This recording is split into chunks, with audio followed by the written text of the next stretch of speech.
국영수만 했어요. 사실은. 사실 그때 카레를 받았어야 됐어. 아니. 예. 국영수만 판 거예요. 그러니까 효율적인 공부를 못했습니다. 효율적인 공부를 못해가지고 제가 내신이 3등급밖에 안 돼요. 예, 그때는 이 10등급까지였습니다. 그래서 최소한 2등급엔 들어와야 10대 대학에 들어갔어요. 서울로 치면 옛날 이야기입니다만은. 근데 내신이 국영수는 1등급이에요. 당연히 1등급이죠. 3년 동안씩 국영수만 했는데 혼자서는 아니지만 계속 했는데 어쨌든 됐는데 예, 시험은 붙었어요. 기가 찼죠. 뭐 합격했습니다. 사실은. 예, 갑자기 경찰 합격했는데 왜 지금 주식 리딩하고 있어요? 뭐 경찰에서 사고 쳤나? 아니에요.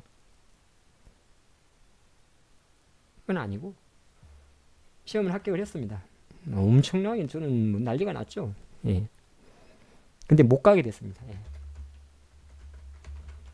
그러니까 합격은 했는데 못 갔어요. 경찰대학교를.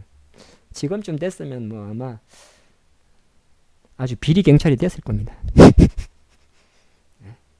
예. 마동석이 됐을 거예요. 아마 착한 비리 경찰이 됐을 거예요. 근데 왜 자꾸 이런 이야기를 공부를 하면서 하냐면은 지금 생각해 보니까 왜 못 간 이유는 예, 제가 색약입니다. 그 당시 색약은 군대도 사실은 방이었어요. 제가 군대 갈 때 정말 법이 다행히 바뀌어가지고 1년 전에 법이 바뀌고 2년 전에 바뀌어가지고 2등급도 현역을 보내줬습니다. 저는 2등급이에요. 등급이라는 기분 나쁜데 색약 때문에 2등급입니다. 그래서 방이 가는 줄 알고 죽는 줄 알았다가 사실 저는 좀 미친 사람 같지만은 이병 통지서 받고 정말 기뻐했던 사람 중에 하나입니다. 어쨌든 왜 이런 아픔이 있기 때문에 그렇죠. 근데 왜 이런 주구줄 이야기를 쫙 빼냐면 쫙 지나고 나서 보니까 정말 멍청했던 겁니다.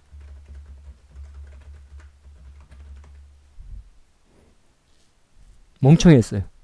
이게 지금 경찰대 이야기랑 좀 다른 이야기인데 나중에 대학을 와갖고 토익 학원 한 번 안 갔어요. 근데 진짜 얼마나 멍청한지를 제가 한번 이야기하고 주식 이야기 안 해. 맨날 주식 얘기하면 뭐야. 멘탈 공부할 거야. 토익을 안 다녔어요. 예, 학원을. 그러니까 잘났다는 소리가 아니라 진짜 얼마나 멍청한 짓을 하는지를 한번 이야기해 볼게요. 예전에는 제가 이게 맞다고 봤는데 나이를 먹으면서 알았어요. 사람이 효율적으로 살아야 되거든요. 그러니까 모섬같이 하는 게 좋은 말이 아니에요. 이거 옛날 조선시대 이야기예요. 모섬같이 일만 하면 되는 건 멍청한 거예요. 지금 생각해보니까. 가만 여러분들 한번 생각을 해보세요. 세상에 돈을 누가 버는지를.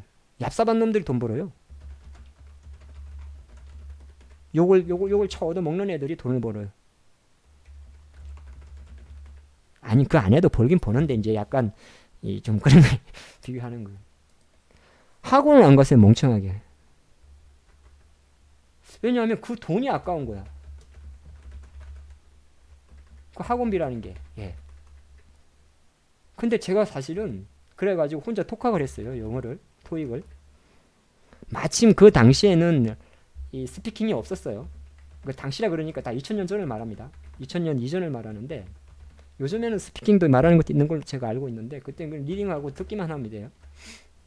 리스닝이라 그러나 리딩하고 이거 독해 이거 하는 것만 하면 돼요. 세상에나 1년 동안 혼자서 공부를 한 거예요. 그래가지고 나름 또 원하는 점수는 냈습니다. 제가 원하는 점수니까 제가 어디 들어가려고 했는데 거기에서 요구한 카트라인 그 점수는 넘겼어요. 예, 그래서 이제 점수표를 내가지고 당당히 이제 원서를 내긴 냈는데 근데 가만 생각해 보니까 이 또 멍청한 짓을 한 거야. 이 뭐하는 짓이야 이게. 왜냐하면 나한테 필요했던 것은 토익 770점 이상짜리 성적표 하나예요. 이거만 있으면 돼. 이거만 있으면 제가 원했던 그 국가기관에 서류를 낼 수가 있어요. 그러니까 입사 지원을 할 수가 있다고. 지원서를 낼 수가 있다고. 그러니까 그 조건이 토익 710점 이상이야. 근데 가만히 지나고 보니까 처음 시험을 봤더니 450점 나옵니다. 나름 그래도 대학교로 나온 학생이 아무것도 안 들리더만. 아무것도 안 들리고 450점 나와서 충격받았죠. 야, 영어를 그렇게 못하나? 근데 지금 가만히 생각해 보니까 요걸 하지 말고 여기서 만약에 물론 이제 약간 만약이라는 게 있는데 여태 내가 한 6개월 만에도 땡길 수 있지 않았을까? 707점 가는데 1년이 걸렸으면 뭘 했으면 학원을 다녔으면 학원 가면 뭘 해주냐면 찝어주잖아요. 계속하고 마찬가지입니다. 여러분도 돈을 투자를 하셔야 돼요. 예? 근데 한 전문가한테 하는 게 아니야. 아시겠죠? 뭐 그러신 분도 있어요. 무방도 한 3, 4개 걸쳐놓고 그러려고 그러면 하나 걸친 사람보다 시간이 더 가는 거야. 2시간, 3시간 늘어가지. 전문가한테도 결제를 해야 돼요. 왜 하냐고요? 이 사람들은 두 부류가 있어요. 제가 알기로는. 한 사람은 리딩만 해요. 절대 자기 투자 안 한 사람이 있어요. 왜 그런지 모르겠어요. 자신이 없어서 그런가? 또 어떤 사람은 병행을 해요. 그렇다고 물론 다른 선행매매라는 법적인 제도가 있습니다. 전문가는 자기가 매수하고 있는 종목을 추천하면 안 돼요.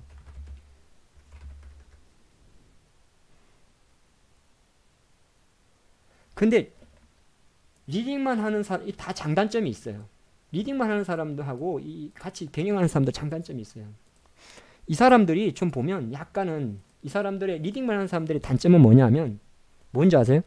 손실 관리하고 이런 게 때로는 복불복이 많아요. 손실 관리가 복불복이 좀 많아요. 왜? 내가 내 돈을 넣고 피나지게 손절을 안 해보니까 좀 그냥 회원들한테 그냥 손절! 그리고 그냥 끝이야. 그리고 막 주식이 날아가도 막 확 붙일 수가 있어. 그래가지고 성적이 좋을 수도 있어요. 생각보다. 왜? 내 돈이 안 들어가니까.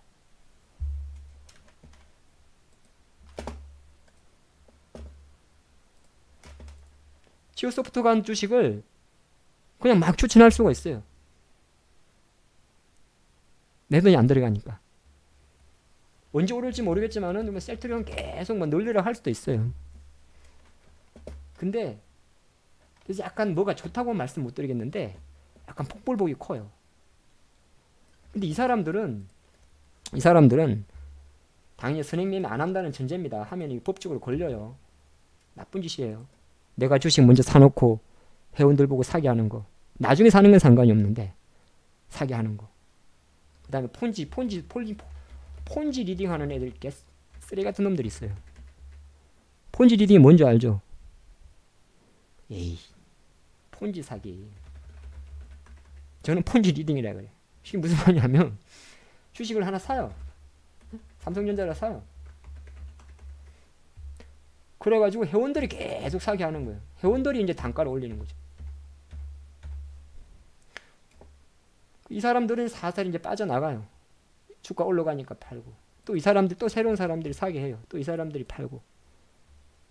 그런데 그러다 보면 이제 나중에 어떤 일이 생기냐면은 계속 잘 되면 사실은 별 문제가 안 생겨요.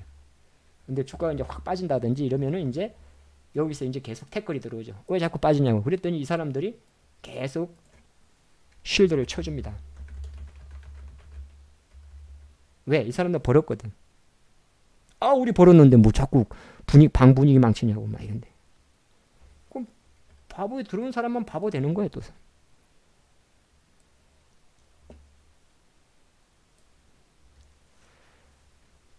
계속 저는 그런 말씀 드립니다. 생각해 보세요. 주식 예를 들어서 주식 1,000만 원 미만이면 웬만하면 주식하지 말라 그러는데 전 그래요. 1,000만 원 미만이면 주식하지 말라 그래요. 그게 왜 그런지 아세요? 내 주식 총 잔고가 1,000만 원 미만이야. 주식하지 마요. 하지 말고 돈을 딴 걸로 벌어가지고 예? 주식에 1,000만 원, 2,000만 원 만들어가지고 그때 다시 시작해요. 예. 아, 왜 돈 없는 사람 무시하십니까? 그게 아니야. 현실적으로 한번 생각해 보라고요. 자, 1천만 원으로 투자해가지고 1년에 더블 벌 수 있겠어요? 그건 모르겠습니다만은 내가 진짜 잘해가지고 상반기 한 50% 벌었다 쳐. 그래봤자 1,500이에요. 물론 또 그 다음에 또 잘해가지고 3,000이 이러면 상관이 없는데 생각보다 많지 않아요. 생각보다 많지가 않다고. 또 작년 같은 장에 노출이 되면. 그리고 1,000만 원 하다가 마이너스 한 1, 200 까먹잖아요. 무덤덤해요. 내 돈 700, 800. 이러면 안 돼. 하면 안 돼. 왜냐하면 무슨 의미가 있어요? 이 돈 가지고 아반떼 하나 사요? 요새는 아반떼 못 삽니다. 비싸서 2천만 원 하니까. 어중간한 돈이에요. 이 또 어중간한 돈이고. 100 빼봤자 의미가 없고 내가 노후 준비하는 데는 전혀 상관이 없어요. 제가 예전에 말씀드려요. 1,000만 원 하시는 분은 차라리 스타킹을 쓰라니까. 저는 그런 말 드립니다. 장이 좀 좋으니까. 근데 그거 하려고 그러면 이게 되는 사람은 레버리지 무조건 이렇게 해야 돼요. 제가 방송을 좀 자주 가잖아요. 오늘 한국경제TV에 가서 그런 말을 했습니다. 오프닝에. 지난해 연말 대비 지금 잔고가 올라가지 않았다면 그게 뭐 몇 프로는 상관이 없는데 있어 몇 프로는 올라가지 않았다면 주식 접으라고. 전혀 손실 관리 안 된 거예요. 그리고 공부 안 한 거고. 뭔 주식을 해. 그리고 뭐 욕만 하죠. 뭐 어때고. 그리고 뭐 전문가만 쫓아다니지. 안 돼. 그래갖고는. 한 가지 생각해가지고 보통 그 주조방들이 30에서 한 50만 원 해요. 그러니까 또 1,000만 원 얘기하는데 여기에 내 재산이 1,000만 원밖에 안 돼. 그럼 한 달에 계속 이자로 3에서 5% 뛴단 말이에요. 안 되지. 계산이 안 나오지 이래갖고는. 2천만 원이면 그래도 한 1.5에서 2.5%로 내려와요. 3천이면 계속 내려온단 말이에요. 근데 1,000만 원 미만이면 안 돼. 계산이 안 나와요. 그럼 어떻게 해야 되는데? 돈을 벌어오라고. 땅을 파야 돼. 땅을 파. 시드머니를 만들어야 된다고.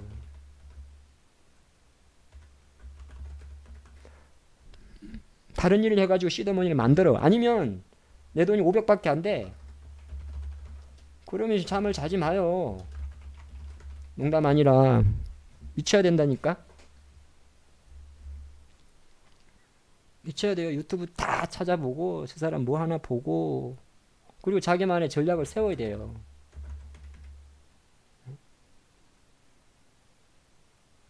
안 그러면 절대 돈 못 법니다. 무슨 소리 돈을 벌어요. 저희가 한 종목 이번에 작년 연말에 공략을 해서 그 종목 하나 때문에 재미를 좀 보고 있는데 언제까지 그게 간다는 보장은 없어요. 네. 왜냐하면 제가 지난주에 시장을 조금 부정적으로 봤잖아요. 근데 그게 무슨 소리냐면 시장은 부정적일 거예요. 그럼 뭔데요?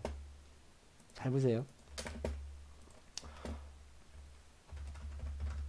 자, 삼성전자 차트는 현재 주가로서는 매력이 없죠. 주가가 무려 20% 오른 종목이에요.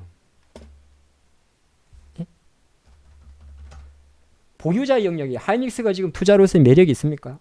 주가 6만 원에서 벌써 한 20% 오른 주식이야. 그럼 안 오른 게 뭐가 있어요?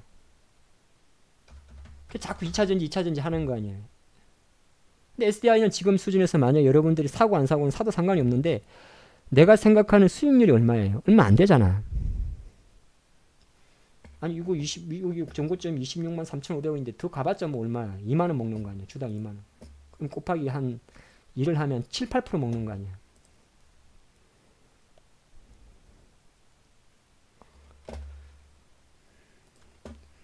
요거는 한번 잘 생각해 보시고 자, 다시 이제 이야기해서 지금 시장의 키워드는 뭐죠? 무역협상이죠. 그렇죠? 북미 회담 그거는 그냥 우리나라 이벤트고 다 짧게 좁게 보면 우리가 주시장에서 돈을 벌 수 있는 모든 관심은 뭘 봐야 됩니까? 김정은 뭐 우리나라가 뭐 땅굴 판데 그런 뭐 올림픽 공동유치 그런 기사 흘려요. 그 기사는 볼 시간에 무역 협상에 관련된 기사를 봐야 돈을 벌어요. 순위를 따지자면 그것이 공부를 안 하니까 어차피 1시간 투자하는데 쓸데없는 거 볼 시간 없잖아요. 지금 장이 얼마나 대단한 장인지 제가 좀 보여드릴게요.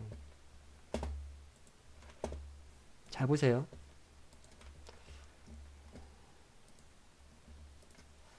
상승률을 한번 보시면 다우지수가 23,000에서 20% 올랐어요. 1월 달에 한 17% 오르고 20% 올랐어요. 최근 기준으로 요 정도 장대봉이 요때 한번 나왔고 2016년 3월 달에 나왔고 이 연봉은 이만한 연봉은 얼마에 나온 거냐면 거의 한 8년 만에 나온 거죠. 그럼 이 반등장이 얼마나 큰 장이에요. 여기서 더 가고 안 가고는 다음 문제야. 자, 중국 증시가 지금 보면 상해 증시가 월봉이 5월선 딱 갖다 놨죠. 이게 얼마 만인 줄 아냐면 딱 1년 만이에요. 상해 증시랑 똑같은 게 뭐냐 하면 전부 다 반도체 주식이에요. 2017년도에 한 번도 월봉상 5월선을 회복 못한 섹터가 꽤 있어요. 그 중에 첫 번째가 반도체였어요. 사실은. 제가 거짓말인지 한번 보세요.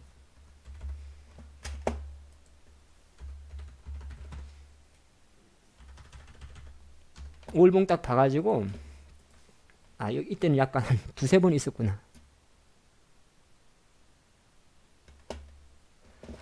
모든 키워드는 여러분들이 뭐만 생각하면 되냐면 앞으로 중국만 생각을 하세요. 당분간은. 아시겠죠? 중국만 생각을 해요. 왜 그러냐면 생각해봐. 일단 협상은 옛날에 말씀드렸습니다만 그 시나리오 한 1.5 수준으로 진행이 될 거 아니에요. 그죠? 타결보다는 타결에 그런 거고 어차피 협상하는 쪽으로 계속 가는 거 아니에요. 좁혀가는 거로. 그렇다고 뭐 관세를 내리냐 그러지 않아요. 누군 관세를 내려. 근데 뭐 상호 수입을 재개한다든지 뭐 중국이 예를 들어서 뭐 중국 제조 이런 데 대해서 여전히 속도 조절을 한다든지 이런 걸로 간단 말이에요. 완전 타결이 있을 수가 없죠. 절대 있을 수가 없죠. 대미 적자가 5천억 불이 넘는데 그건 말이 안 되는 거야. 완전 타결은 뭐 안 생겨요. 예. 자, 그런 상태에서 그렇게 봤을 때 수혜는 누구예요? 수혜는 미국이죠. 미중 무역 협상의 승자는 누굽니까? 미국이죠. 그쵸? 중국입니까? 당연히 미국이지. 미국이 중국이 때린 거니까. 근데 미국이 자국 산업을 보호하는 거고 테슬라, 애플 공장 다 중국에 짓게 하는 거고 하는 거잖아. 승자는 미국이란 말이야. 자, 그건 패자가 중국인데 글로벌 정시에서 이상한 나라 빼고 일본은 쳐다볼 필요 없어. 일본은 엔화 때문에 움직이는 거야. 이게 완화가 되게 되면 실제적으로 중국이 돈을 푸는 거예요. 지금은 돈을 안 풀어. 직업 준비율 이런 거 간접 이런 것만 살짝 건드리지 안 풀어요. 중국이. 근데 무역 협상이 재개되게 되면은 실제적으로 경기가 살아나는 효과가 생겨요. 유가 반등한다니까. 유가 ETF 사시는 분들은 사야 돼. 계속 보유하셔야 돼. 예. 트럼프가 아무리 고유가를 반대하고 그런 거는 다 쓸데없어요. 이미 어차피 유가가 이미 반영이 많이 됐어요. 한 75불 하다가 어디 갔니? 예, 배럴당 75불 하다가 한 45불까지 떨어졌기 때문에 제가 보니까 60불 이상까지는 쉽게 열려 있어요. 그럼 여기서 이제 주식을 좀 하신 분들은 물어봅니다. 두 가지를 물어요. 유가가 반등한다고요? 이렇게 물어봅니다. 그럼 정유주 사야 되냐? 이 사람은 어느 정도 주식에 대한 경험이 있는 거고 그거보다 내가 하루에 1시간 이상 공부하신 분은 뭘 물어보냐 하면 장이 좋겠군요. 이렇게 딱 물어봅니다. 아니면 대중국주를 봐야겠군요. 이렇게 이야기합니다.